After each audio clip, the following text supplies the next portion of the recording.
I'm a huge fan of collaborative effort. And I think there's a significant amount of roadblocks in the training community that keeps people from seeking quality training. And they seek less favorable means to do that. They look around on the internet where there's a huge potential to get bad information from unqualified people or people that may honestly just have bad intentions or not want them to do better. So I thought it made a lot of sense to get together with trusted individuals that were well vetted, well educated, had a strong technical background, and collectively work together to try and better the information that's out there through whatever myriad of ways that we could find to do that, be that online interaction, one-on-one coaching opportunities, while leveraging the power of technology to do that, to try and break down the barriers, because there's a lot of people out there that don't train either because they're scared, they're worried of embarrassment, they don't know where to go, they don't know what quality coaching looks like, and who, if not us, to try and help break down that barrier. I'm glad we got that on tape. That was beautiful. That was pretty, very pretty. This is what I do. Yeah. So what do you think, guys? Should we start with our motivations? Like what brings us here, what we hope to achieve, our goals, our motivations? I think we should probably do introductions and then break into that because people, who are we? Right on. Okay. So which of us wants to go first? Should I go first? You go first. You're running this. You're driving this ship, Memphis. Right on. So yeah, my name is Mikos, and people call me Memphis because that's where I'm from. I'm from Memphis, Tennessee. I spent 9 years in the Marine Corps, and when I got out, I and I still do, and I also do some firearms instruction. My main mentors when I first got into this thing were guys like Akil Kadir and Tiffany Johnson from Citizen Safety Academy, guys like Tom Givens of Rangemaster, guys like Will Dugan of Top Gun Memphis, and they took me under my wing and saw what good firearms instruction looked like. I was like, man, this is awesome. Why aren't more people doing this? Well, I quickly found out that I was spoiled, and not everybody really is blessed with the amount of coaches and the quality of coaches that I've been exposed to. And so I just think that, there's a lot of folks like myself included that just kind of from trial and error over the years had to find out these lessons the hard way. And man, like how many years could we leapfrog if we just had adequate coaching? So that's really where I come from with that. As far as like accomplishments, watching anyone listen to me as a coach. Well, I had a really good year last year.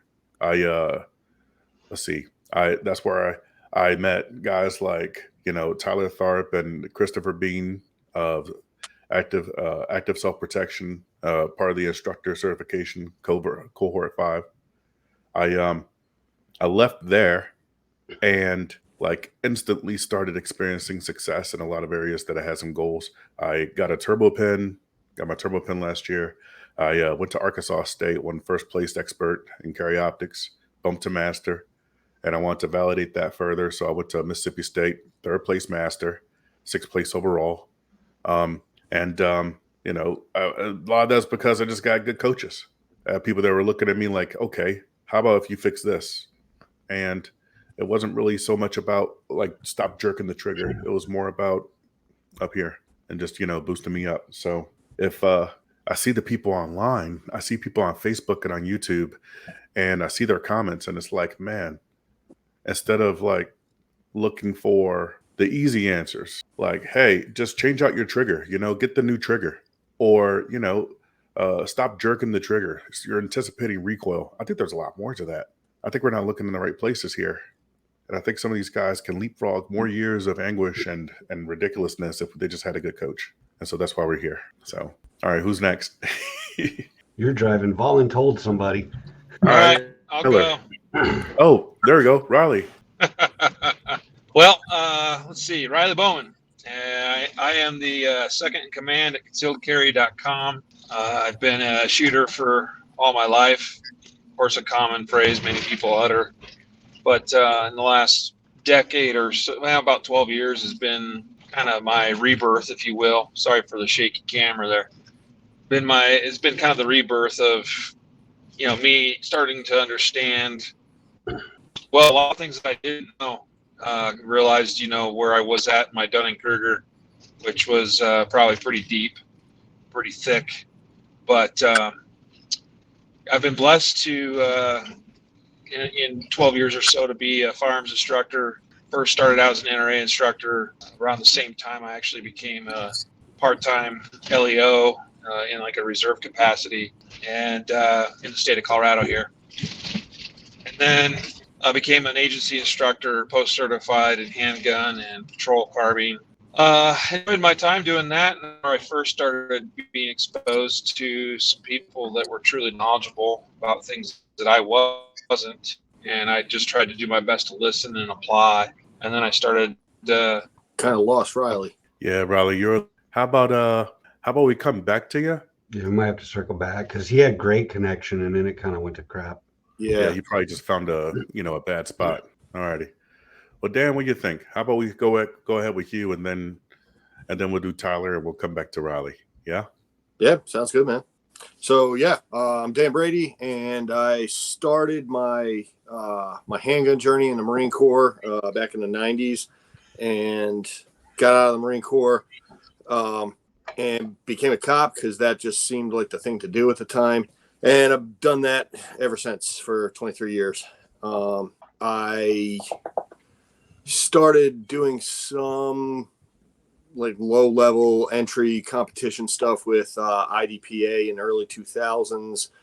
And then I met a guy who's a firearms instructor, or was a firearms instructor for the FBI, named T.C. Fuller, good friend of mine now, who then a short time later introduced me to Dave Spalding.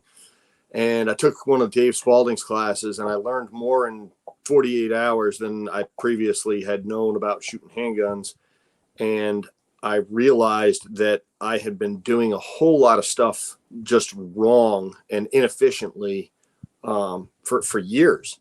And the coaching that I had received up until that point was subpar. And I didn't know why it was subpar, but I decided to kind of enter this journey of pursuing excellence in shooting. And as I got better and better, helping other people shortcut their learning curves. That's my big thing. I want everybody else to be as good or better than me, way faster than me. That's really the primary objective. So I've gone to a ton of different instructor schools. I've gone down a couple of different rabbit holes with patrol rifle stuff, and then some precision rifle stuff. And then I've kind of drifted back and forth, and ended up back on handgun over and over and over. So that's kind of what I've stuck with for the last like 7 years, really hard. And, I've done I did the Dave Spalding instructor thing with handgun combatives, and the range master thing. I'll finish that up with the master class in July. And I joined this group, Apache Solutions, with Tim Kelly a few years ago. And that's just been steel sharpening steel ever since, which I have really, really liked. Ran across Chris Bean at the Range Master Advanced School, and kind of played some head games with him so that I could end up beating him out towards the top of the class. That worked fairly well. Plus he had like brain surgery the week before and wasn't performing exactly at the top of his game. So, well, maybe not brain surgery, neck surgery, something. Anyway, but Chris and I got on really well. And so we've kind of collaborated on some different projects ever since. He's one of the guys that I really go to when I'm trying to figure something out. And I have spent a lot of time the last year basically doing a lot of online space interactions with people and trying to push people in a better direction, because as you pointed out, there's so much bad or disinformation out there, and I really want to ease people away from that kind of thing, and so that they can genuinely improve. And I noticed that some people tend to get easily frustrated and lash out and, end up with these ad hominem attacks back and forth. And that's just not productive for anybody. So I've tried to exercise a lot of patience with that, and it's helped. It's helped a lot. And I have converted a lot of people over the course of time to start listening and asking questions rather than asserting truths. And that's been really helpful. And bumped into Tyler in one of those online spaces, and he definitely puts out some awesome content. And Chris had this like brain strike and was like, you know what if we all collaborated? What if several like top-notch dudes collaborated, and we had some collaborative online coaching that wouldn't undercut anybody's business, but may be able to push some people in the right direction to seek training from legitimate sources. And I was like, man, that is a brilliant idea. Whatever I can do, I'm in. And so that's why I'm here. Man, good stuff. Semper Fi, brother. Rock. Yeah. So TC Fuller. He's been my best friend for almost 20 years. Oh my gosh, that's incredible. Like, small world. Like, I just picked up his new book, Painting Over Rust. Yep. Yeah, I'm really excited for that. So Yeah, I proofread that as he was writing it, chapter by chapter. I'm gonna have to pick your brain at some point. Yeah, because I haven't really cracked it open yet, but I'm really excited to get into it. Well, I make an appearance as one of the characters in that book. So let's see if you can really? Let's see if you can pick out who I am. Okay, challenge accepted. All right, so you're up, Tyler. Riley, we're gonna come back to you. Okay, you're looking great. But we're gonna come back around to you. Tyler, how's it going, brother? Good, man. Who am I? I am just some nerdy redneck from Redwood, Mississippi is where I originally grew up, and nobody knows where that's it. It's right on the river. And so believe it or not, I got my start into this as a math tutor. I got voluntold to be a math tutor at the age of 14. And then, believe it or not, I did a little bit of saxophone tutoring as well. And then decided to join the Army. Both my folks were in law enforcement. Decided to join the Army as an MP at 17 and didn't do anything notable. Never deployed, nothing like that. Just med boarded out after a few years. And, of course, everybody knows this. You don't learn nothing about shooting in basic and AIT, even as a battle MOS, until you get sent to do some cool teamwork stuff. You don't learn how to shoot. But anyway, came out. My dad died in the line of duty, actually, back in 2009. And then, so not long after that, my mom, grieving and whatnot, just kept herself busy, found herself in the competition circuit in USPSA specifically, became friends with Troy McManus, became a CRO really fast, started working national events, met a guy named Rodney May, who was with Max Michelle and Tim Herron on the gray shirt team SIG Sauer team back in the day. And so long story short, they got married, and I've been under his wings for the past 10 years or so. Cut my teeth on helping him AI, teaching SWAT teams and alphabet soup teams, you name it, type of thing. He was an instructor for Mid-South for a long time, 2 decades ago, type of thing. Became a grandmaster, and I think the 07-ish, 05-ish era. I can't remember. Helped with Navy Special Warfare for a while. Did some things like that.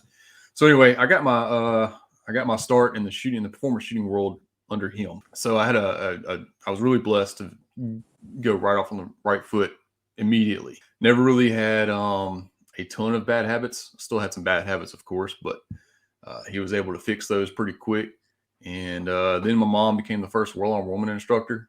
So I was helping her out with those, and then state permit classes, helping out with those, and then decided to do my own thing. I decided to get my state or USCCA instructor cert in 2018 so that I can start doing those permit classes. Anyway, over the years, I've had a chance to train with some people. My first ever formal class outside of being with Rodney May all the time was, believe it or not, Frank Proctor took a pistol and rifle class over at his place in Alabama, and never did anything cool. Had fun. Never really took it serious just because, didn't have the time or the money or the resources to do it. I didn't actually start taking any of this serious until about 3 years ago. It's when I really dug my heels into it, created Synergy Shooting Solutions. This year, I rebranded the company to Synergy Training Group because we've broadened our horizons. I'm now like doing OC stuff and helping church security teams. I started a church security team for the church that I go to. Now I'm starting to take competition serious, all that type of jazz. So, like I said, I'm just some nerdy redneck from Mississippi that was really good at math and teaching people math. So I took the ability of teaching and coaching and I'm bringing it to the shooting world. I went to Tyler's Red Dot Optics course, Red Dot Pistol. It was phenomenal. Like, I left that course and then immediately won, Arkansas State. Like, that's how much of an impact it had. You won the Top Duck Award in that class too. Yeah, it was pretty fun. The Top Duck Award, I display that more than I displayed the freaking trophy. So, that was a lot of fun. And then also, one thing about his class was that, he had a masterclass shooter as an assistant instructor. He had a couple of masterclass shooters and a GM, grandmaster shooter, as students in the class. That just speaks a lot to, to the caliber of instruction that people have received there.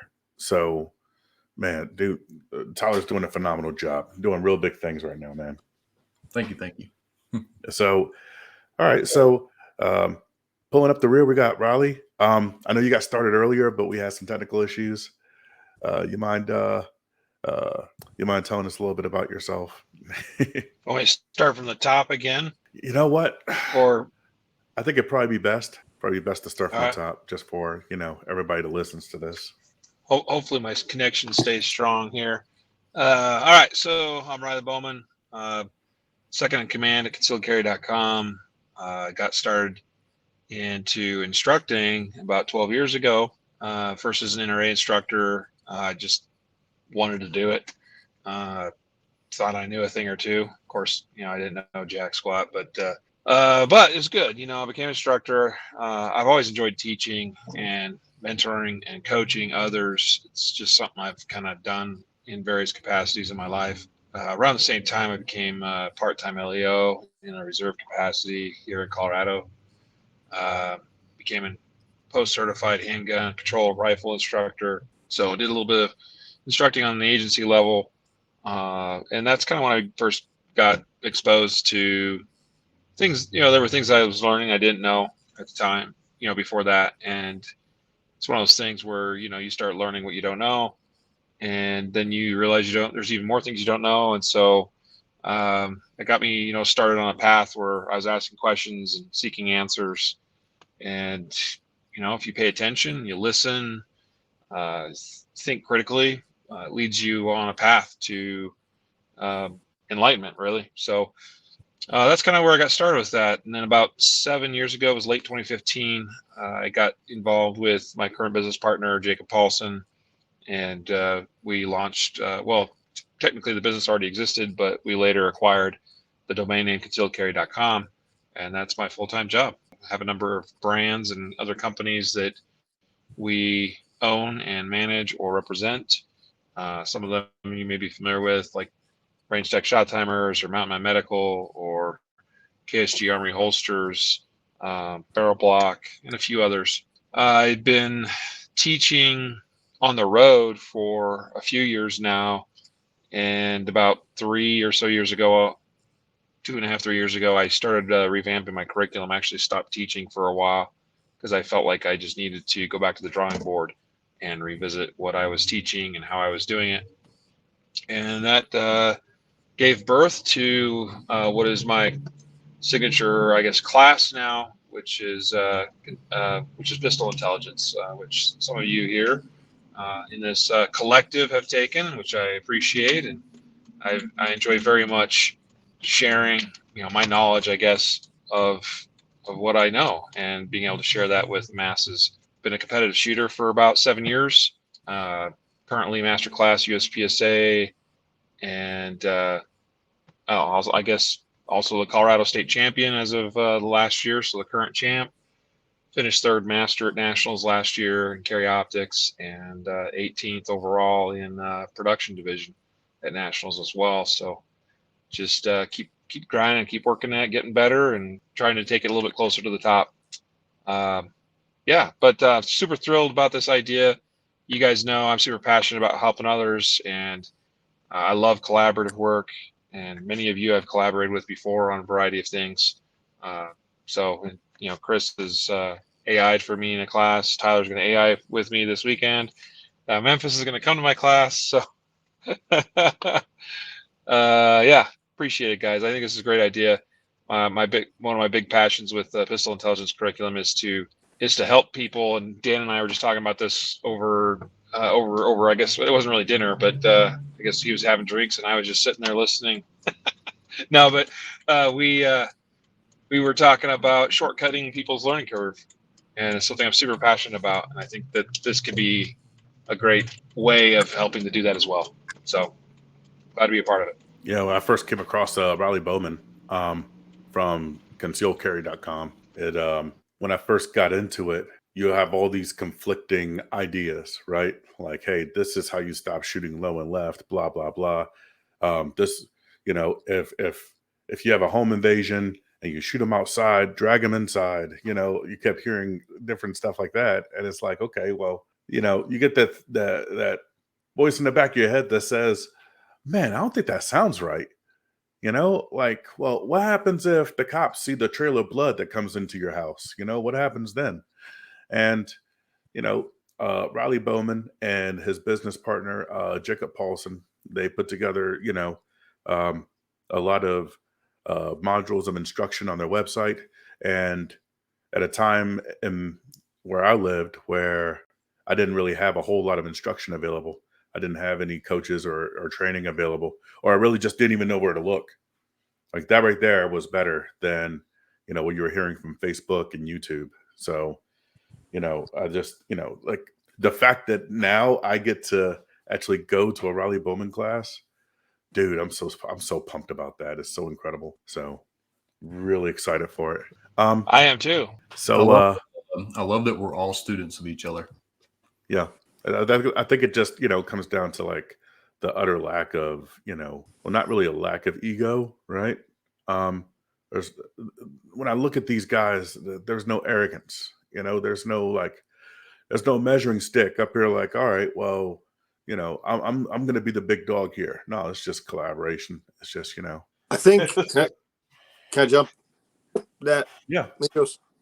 I think one of the things that really attracted me to this concept is exactly that, is people putting aside their, not like you said, not necessarily ego, but not having this need to run things, not being arrogant about their standing or their who they are or who they want people to perceive them to be. If they can just set that aside and be like, look, I have this knowledge pool here and I do have these abilities and I want other people to have access to it of my own free will. Nobody's forcing me to do this. It's not like intellectual socialism. It's just handing out the ability to excel through good coaching, good instruction, solid resources, baseline materials, source documentation, if you will. there are things that you should be referencing and things you should not be referencing. And I think we've all read books that we went, I'm not sure that's a way to go. And then there's other things that you read or you see and be like, maybe I should look at that guy a little bit harder. That's somebody I could probably rely on. And, you know, the competitive aspects of shooting, USPSA, IDPA, Steel Challenge, 3-gun, all of that, super fun, super informative, and certainly indicative of incredible levels of skill. But when it comes to utilizing deadly force for protecting yourself and your loved ones, you can't afford to have bad information, and you can't afford to make those mistakes that you see people making intellectually in online spaces all the time. And I want to correct for that. Yeah, definitely. Definitely. So let's we got one more guy to introduce, and then we'll start talking about goals. Let's introduce Christopher Bean. Let's see. There's stuff I want to say about how I first ran to Christopher Bean, but I want to go ahead and let you introduce yourself first. Yeah, pretty simple. So I'll actually preface this by saying I have no proclivity, no athletic ability towards shooting, nothing in my background that would elude or provide me to be an excellent shooter. But what I do have is a very tenacious nature and a very curious nature. So with that being said, my name's Christopher Bean. I run a company called Tactical Advantage. I also affiliate with or associate with a few other companies within the firearm space, one being Active Self-Protection, where I'm a co-director of their instructor certification program. I also do some coaching as part of the coaching staff for the Complete Combatant with Brian and Shelley Hill, along with my own endeavors. I've got about 5,000 or so hours of work as a student within this space. And around 40,000 hours as a professional instructor. Been instructing for about 23 years, give or take a year, somewhere in there. But I have a very different approach than most, where I very much like coaching the individual. And really my motivations are to unleash the potential in those people within their own parameters. What I see more often than not are people trying to diagnose issues with blanket statements that I believe are counterproductive for people. So I think the first order of business is to find out who they are, where they are, what they can do, what their limitations, what their strengths, what their weaknesses are, and then apply diagnoses in direct relation to that. Because really the end game is to get them as far as they can go. Not where I want them to go, to open the roadway for them to achieve on their own terms. That's how I coach. I do those in a bunch of different facets, performance-related stuff, mechanical-related stuff, mental performance-related stuff, as well as leadership, life skills, things like that. So kind of anywhere I can apply the skills I've learned over the years, in my experience, to help other people, because I developed most of my techniques in a vacuum, and I didn't really have help, and it was the hard way, and it took a long time. So really my hope is to help people find that path sooner, wherever that path leads them, and provide them a guide in such a way that it's not limiting to them. It frees them. So that's really my thing. I have an oppositional relationship with non-excellence, and I just want to share that with the world. Man.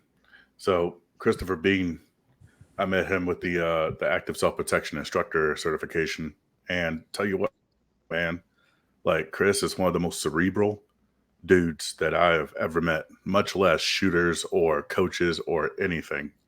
Like he doesn't just coach your shooting. He coaches you. Like, I'm a better person because of Christopher Bean. And that's no bullshit. All right. And he's not going to accept that, It's like, he's like, you're kind of like, no, that's real talk, man. And All I can I say really to do that appreciate it. is you were who you were before you met me. I just gave you a chance to see yourself through my eyes. So thank you for that. So we talked a lot about goals tonight. I want to share something with y'all. Um, let's see. There's a little thing right here where I can share my screen, and there's something here. There's a window. I want to share this right here, and you may not be able to see it. And let's see if I can put it in a format that allows everybody to see this. I think this right here is going to be the best format that we got. So, and let me go ahead and see if I can blow this up just a little bit so that everybody can read it. This right here is a snippet that a buddy of mine sent me earlier today. And basically what we're looking at here is a Facebook conversation. There we go. And so there's this Facebook conversation that I saw here. And let's see here. So poor guy hops on Facebook and he says, "Hey, I'm still hitting low and left. It's been happening over a period of time. Watching videos on what I'm doing as far as grip and such. Even changed the front sight after measurements with Dawson arms." I think he's talking about Dawson Precision. He's getting some comments here. And one of his comments was, "I've seen a few reasons for this. Yeah. Earlier to diagnose and help have seen a person where you located." And it seems like right here, this guy right here, he's like, okay, let's get this guy in front of a coach, right? And I'm really in the same accord. Like there could be anything that's going on. It's really hard to diagnose issues over Facebook. And so that's just the first link in the chain here. You got some folks that are coming through like, "Hey, it sounds like trigger anticipation. When I do it, that's where I shoot. Try dry firing with the dime on the front sight." Okay, I've seen that happen. I've seen that work for some people. And then, of course, more talk about trigger anticipation using the ball and dummy drill. Each person is unique, and you may have to play around with your trigger finger placement. The low portion is you dipping down, most likely. Okay, that's all right. We could talk about that a little bit. All right. Low and left is a common Glock thing for a right-handed person. Anticipating the shot is usually the problem. Okay. Still a grip problem. You need a real coach to work you through it. Yes, it's common. I'll adjust and blah, blah, blah. I'm a short guy, so the target eye level is taller than me. So instead of aiming center mass, I'm aiming high and more to the right towards the right shoulder to hit center. Works for me. And I see poor Chris over here. He's like, he's losing his mind. And so you have this poor guy, and I think we've all been there. He's having some trouble with his marksmanship, and it's just so easy to go on Facebook and be like, "Hey, look, I need some help, guys. What do you think?" But none of these folks that are leaving comments here are qualified to give him the help that he needs. There's a couple of guys here that are like, "Hey, you need a coach to work you through it."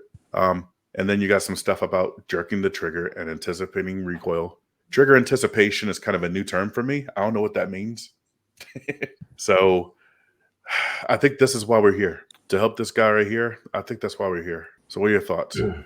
I can jump in real quick because I think, and this is an analogy that you guys have probably heard, but if you were going to go skydiving for the first time or the first time by yourself and you said, "Hey, I need to learn how to pack my chute.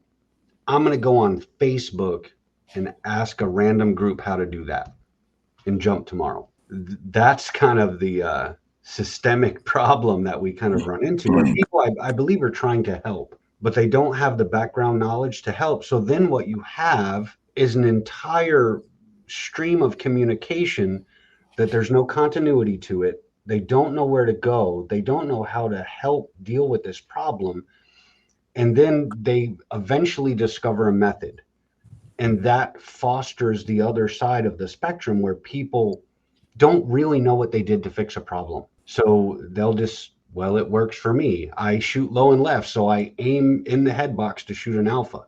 That's not really solving the problem.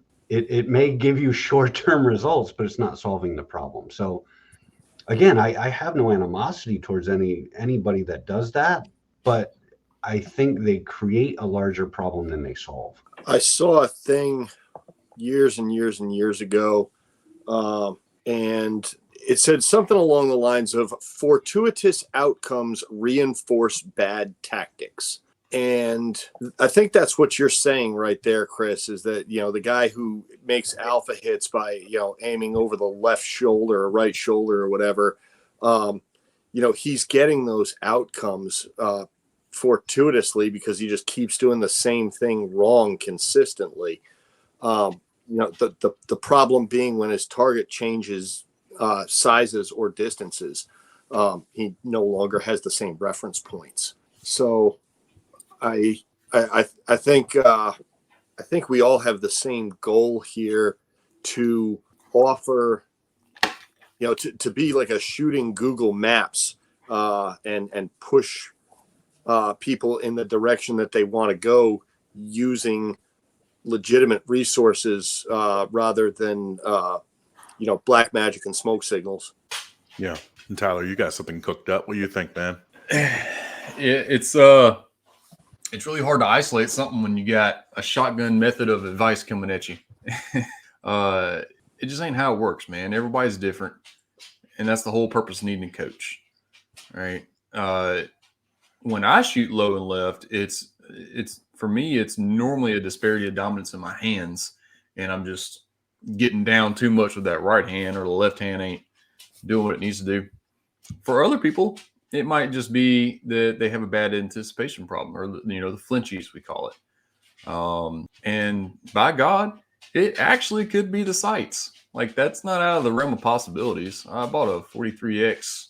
No, 48. Never had a 43X. Bought one of the first 48s back when they had the silver slide. And, I kid you not, I had to shove the rear sight all the way to one side to get that thing to zero. From like straight out of the box with I was shooting 124 Blazers, I believe. And so again, your sights needing some sort of adjustment ain't necessarily out of the realm of possibilities. I say all that say this: people looking to Facebook for advice, that's tough, man. Especially if you're already looking for Facebook advice, that means you don't know how to separate the good from the bad to begin with. So it all sounds normal to you. Like a lot of those things of advice to us, we know that's just either one, a blanket statement, or just a waste of total time, or it could be it, or they're just talking out of their rear end to sound good on Facebook or whatever. But to that person, to someone that isn't on our level or above, it all sounds right. Like that fella may really go out to the range next time and start like playing with finger placements on the trigger because someone made it sound like that could be a possible thing, when all of us know that you could put however much finger of whichever finger wherever you want on the trigger, and as long as you don't jack up the sight picture while pressing it straight to the rear, you're gonna get a bullet hole exactly where the gun was aimed. So the gun's mechanical, right? It's a constant. We're the variable. As long as the sights are correct, and as long as you don't become too much of a variability through the process of making the gun go bang, it's going to do what it's told. Like it does what you tell it to do. But yeah, trying to drink out of a water hose, the shotgun method of, try this, to someone that ain't in tune like us, man, that's just too much. And it very well could just make them so frustrated that they're going to give up and stop seeking out professional help. Yeah. It makes me worry for that guy, because like, what's the next step here? Is he going to take the phone to the range and then, all right, well, all these people on Facebook, they told me to do this. And is he going to do it correctly? Is he going to understand what's going on when he does that stuff? Is he, is he going to find a solution for what he needs? I don't know, man. I'll tell you exactly what's going to happen. If he takes the phone to a range, he'll post a video and he'll get the same commentary from the same people that will alienate him so bad. He will either wallow in his indecision and inability forever and never seek betterment, or he'll quit. That's what will happen. I'm going to step out for a couple minutes, gents. I'll be back. So, Riley, what do you think? Well, I think that this gentleman is probably where a lot of us were at one time. And I remember the days when, you didn't even really have Facebook or social media to turn to. Maybe you had internet forums, which, depending on the quality of the forum, was either no better or or worse. But I remember, reading gun magazines and reading articles about fixing, the low left, issue or whatever. So, it's a struggle. And then where you figure out for the first time how to truly solve some of this stuff is to get quality instruction and coaching. And I mean, really, that's the answer to so many things, but it's also a thing that's so difficult for so many people to actually do. So many people don't think they need to find a quality instructor or coach. So many people think they already know enough. So many people may rule out getting the instruction they need because of financial or other reasons. And so, I mean, that is the great trial of life, is you're going to struggle along until, you change something, and preferably change to something that's actually going to fix whatever it is you're dealing with. So it's not always easy, but the social media groups and online forums and things propagate so much bad opinion. But the unfortunate truth is that not everyone shares that opinion. Have it actually. Hopefully, I came through okay. Alrighty. I lost like the last 10 seconds of that. But and I think we may have lost Riley. Can you hear me okay? Can I add to that just a bit? Yeah, please. Hey, So I actually wrote a short story on this. The human brain prefers to learn things in stepping stones, if you will, or stair method. The proper term is chunking. Chris already knows exactly where I'm going with this because he read that paper. You didn't go learn algebra before you learned how to put 2 and 2 together. All right. And you sure as heck didn't go and learn calculus before algebra. There's a very good reason for this. And that's how our brain works. Like we need to put the crumbs together. All right. We need to learn how to put all the crumbs together before we can take the whole bite of bread. Okay.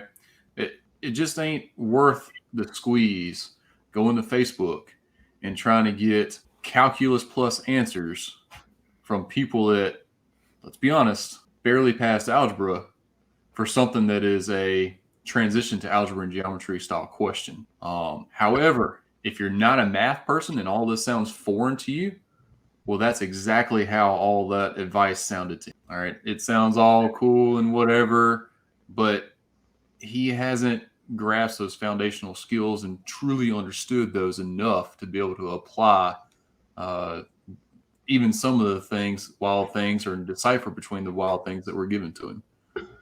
Just saying how the brain works. And I get it, because I used to change my brakes using YouTube videos. I get it. I would join car groups and ask them hey, what's the best kind of exhaust to put on, a 2010 Nissan Pathfinder, stuff like that.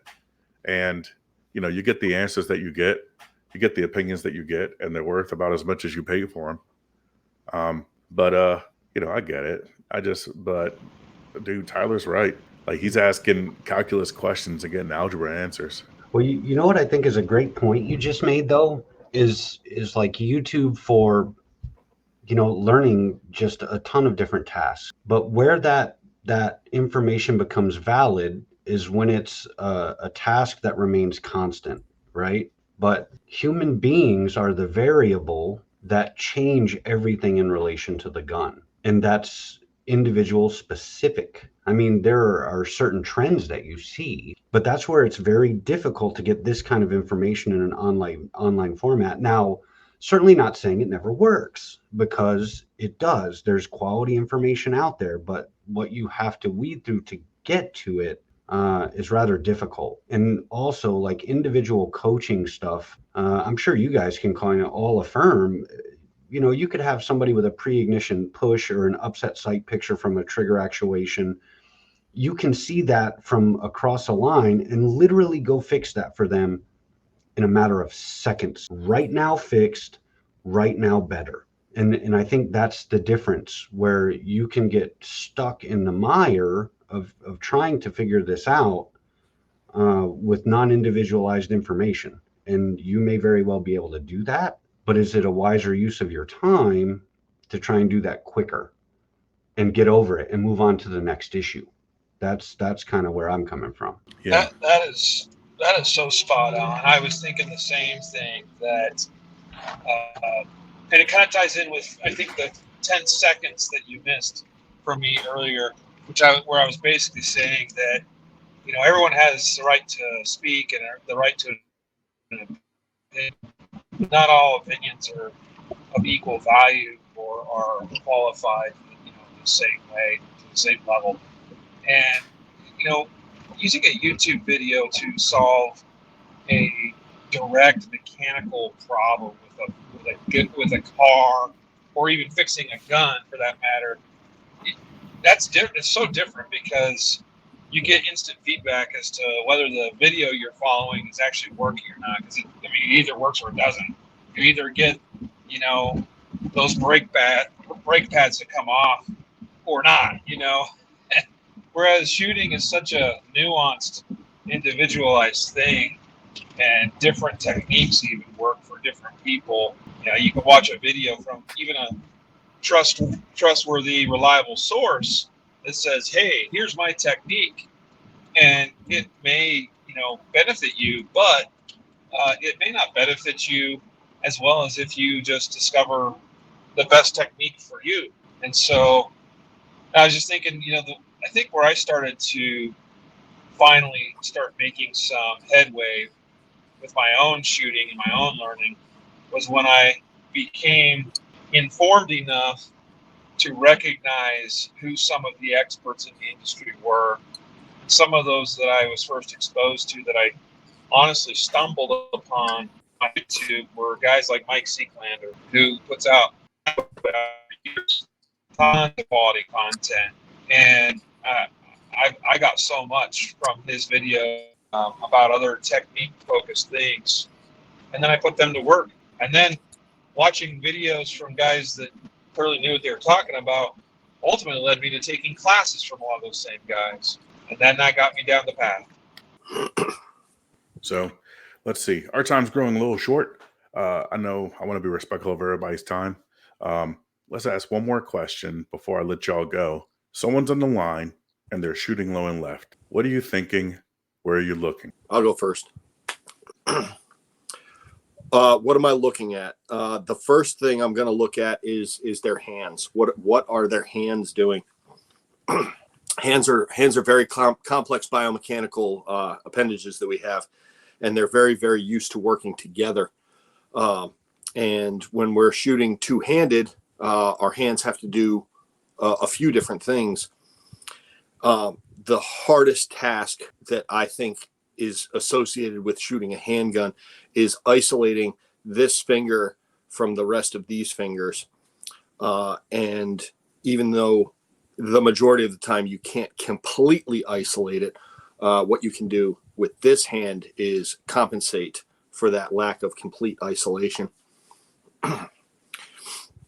So that's what I'm going to look at first. I'm going to look at what their hands are doing, how they're collected on handgun, and how much isolation they have and how much compensation they have with that support hand. That's the first thing I'm going to look at. The second thing I'm going to look at is their face, and to see if they are doing making gestures that would suggest pre-ignition push behaviors, things like wincing or flinching, eye closing, things of that nature. Those are the primary things that I'm going to look at for that classic low left for a right-handed shooter. That's what I'm going to look at first. And then if I can't specifically identify one of those biomechanical issues, I'm probably going to start speaking to them and asking them questions, because everybody learns slightly differently. And I don't have the coaching pedigree that Christopher Bean does.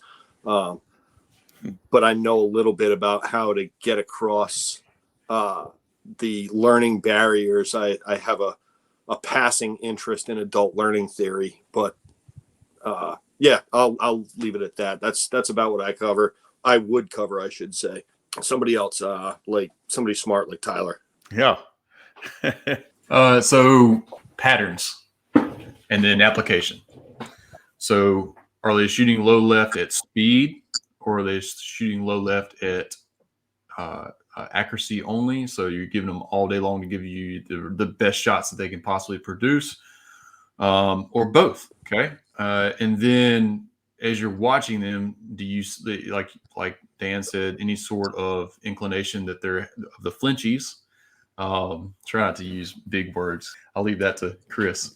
So if they don't have any of the flinchies, all right, and we're shooting slow paced, then we're going to talk about, are they feeling what they need to feel with just their trigger firing? Do they have a mind to muscle connection? And are they consciously in tune with the nerve endings right there and can tell me exactly what that trigger is doing? And once we understand what it is doing, all right, cool. Now, are you pressing it in such a way that it's not disturbing the sight picture? Are you trying to rip all 6 pounds of that trigger in one motion? Or are you staging it and then pressing in 1 pound increments? Because 1 pound is less than the total weight of the gun. Therefore, physics, right? Less weight to move or more weight. We can talk about a couple things like that. Once we understand full isolation and how to manipulate that trigger in a more efficient manner, whichever one they like. Do they like the rolling break, or do they like prep and press, the staging, if you will? Figure out which one of those they like to bring those shots back up. We can try that out. Now, let's go to low left at speed, because that is me at times. I mean, I can put hole in hole if you give me all day long. That's not a problem, because I understand that mind to muscle connection. No problem. At speed, our conscious mind starts being occupied by other things. And then because of disparity of dominance, we've done our whole life being right-handed or left-handed. Our dominant hand is normally just over dominant because we eat with it, we wipe with it, we do everything with it. The other non-dominant hand is just this redheaded stepchild that don't do nothing, right? A little lazy little punk. And even if we consciously think about our left-handed grip being in the game, as soon as something changes in that chain of cognitive load, it forgets, all right? Because again, it ain't used to being the dominant appendage. So then we'll talk about that. Like, how much conscious effort are you putting in your left hand? Is it significantly more than the right? Or, your dom versus your dom. And then we'll go into the handshake exercise, because I want to feel what they're feeling. Like, all right, shake my hand, hold it like you're holding a gun. Now do this one. Okay, all right, so let me show you how mine feels. And I want you to play with those different types of pressures, different points and things like that. And then I want you to consciously think about that non-dominant hand, and even out loud say, while you're shooting, left hand, left hand, left hand, or right if you're a left-handed shooter. That way your conscious mind, your cognitive load stays on their non-dominant hand, pulling some of that dominance away from the other one. Helps you at speed. So a couple little coaching moments there. But again, it fully depends on the two different type of contexts. I'm stealing some of this stuff, by the way. All right.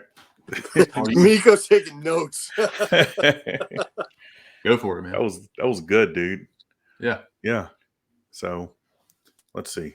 What about you guys? How about you, Chris? How about you, Riley? What do you guys think?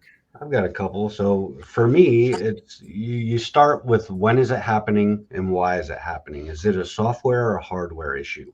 If it's a software issue, there's a certain approach you can do that lends itself to comfortability, things like that you can kind of approach. If it's a physical issue, I'm looking for a couple things. First, it's the hands, then it's the eyes during the shot process. If I notice anything in the hands, then I'm looking at, and this is where the big words are going to come, so you guys make fun of me all you want.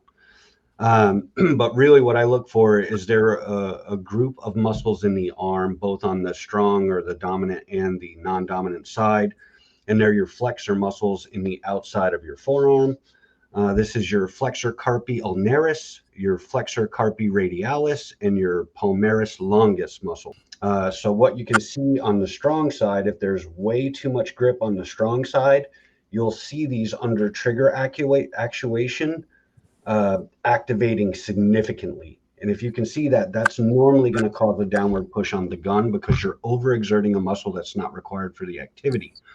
On the subdominant side or the non-dominant side, that's where you'll also see a lot of downward push because as they're activating the pinkies, these muscles activate. Now, these are things, if you're clued in and you're used to watching for it, you can see it a mile away, especially with someone with well-developed musculature.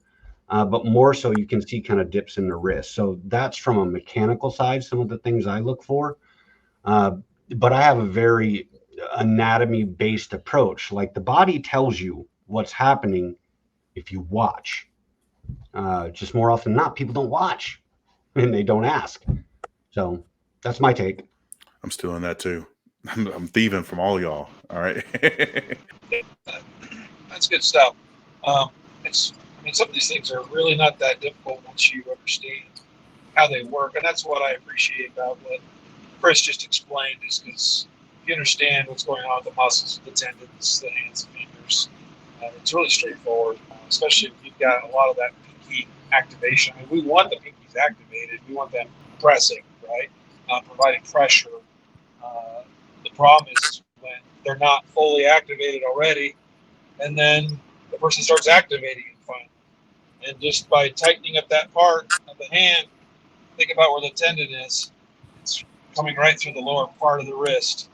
And if that tightens up, it's going to pull that wrist. It's literally that simple. One thing I look at a lot of the same things you guys already mentioned, because they're all great indicators.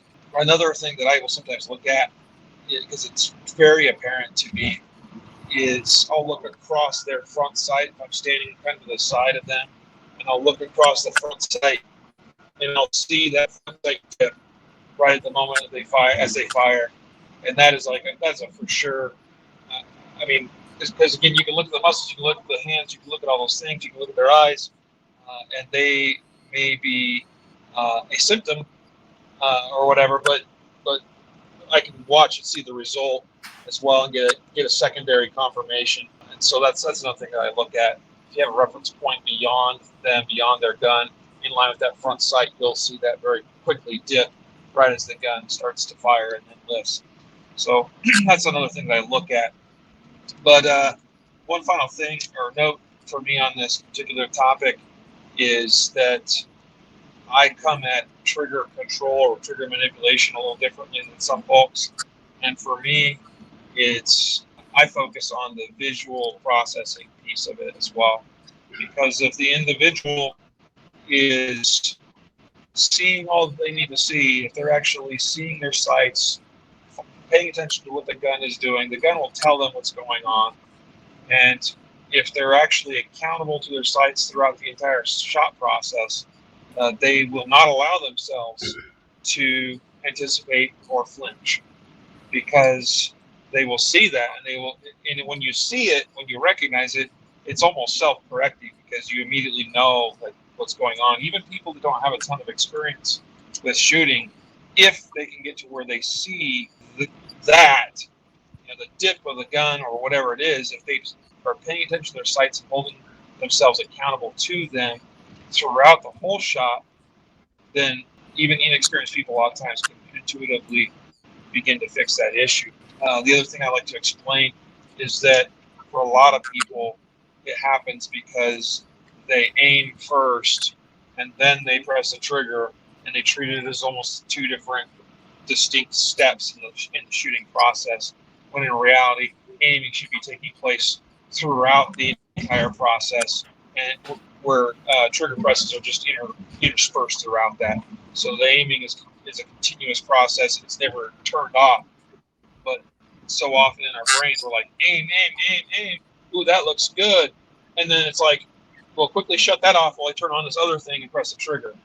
It's even more prevalent in newer shooters because there's so much going on, so much that they're having to think their way through, that they have to think about, what am I doing with the sights? What am I doing with the target?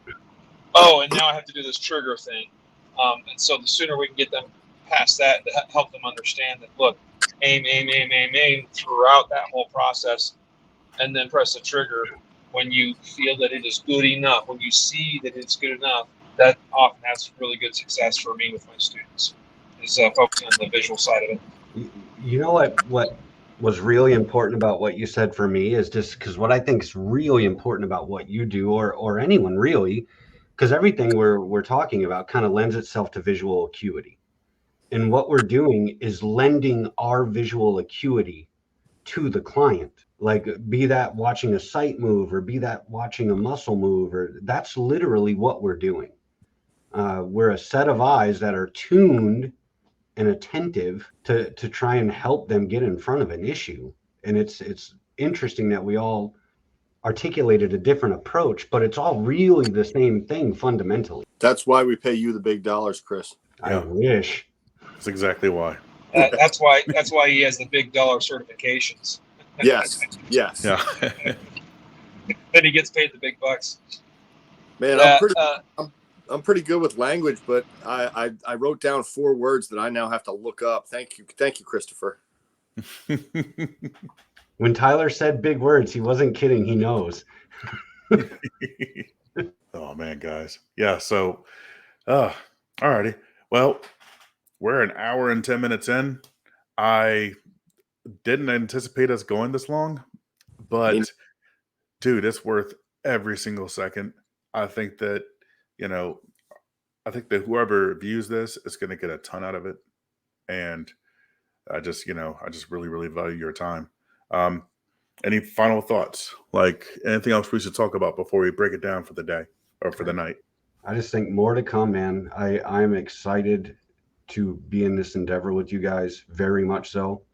And I cannot thank you enough for, wanting to help me figure this out. It means the world to me. It really does. I'm just happy to be here.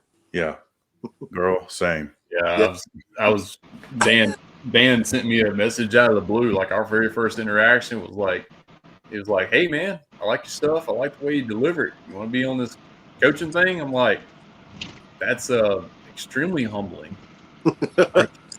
Yes, I'd be an idiot to say no. Count me in.